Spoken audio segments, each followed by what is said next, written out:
salamat sa inyo lahat. Good morning po sa inyo. Masaya po tayo. Alam ko, meron nata kayong mga regalo dito, no?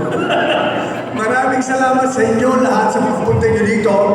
Ito, umextra ako sa anak ko, Lala Vinson. Sabi ko, sasama ko dahil sa aking kumpare, inaanak niya kasi si Lala. Unang pasok ko sa pelikula, si Senbong, sabi ko, mga kasundo ko kaya siya. Siyempre, anak ni Ramon Revilla Sr. Sabi ko, sana makasundo ko siya para at least magsama kami sa isang pelikula.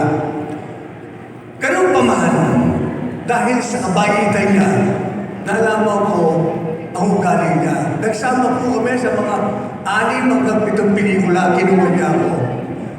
Isang nagkakasting, yung tatay niya, nagustuhan niya ako, nagustuhan din ako ni Senator Bong.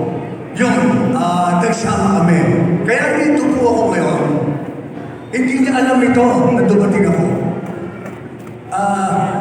Talagang ako nag-imbita sa sarili ko. Sabi ko na, sasama ako sa iyo para mga tao malaman nila kung sino ka talaga, kung sino si Bong Revilla.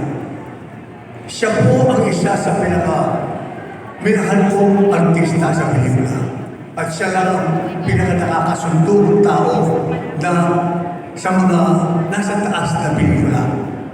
Sila Fernando po, siya, si Daboy, yan po nakakasama ko. Isa siya sa pinakamaganda, ugali. Maniwala po kayo. First time kong pumunta sa isang stage na ganito.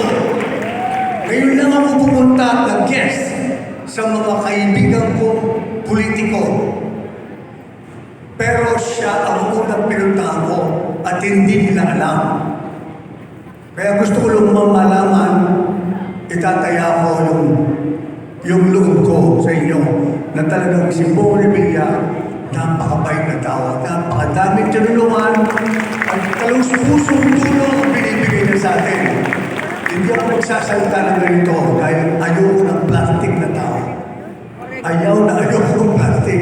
Kaya wala akong masyadong kaibigan sobra sa pelikula. Dahil, alam nyo na.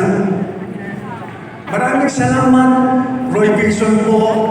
Magsasalita sa inyo ng totoo. Mahalin natin si Sir Mo. Thank you.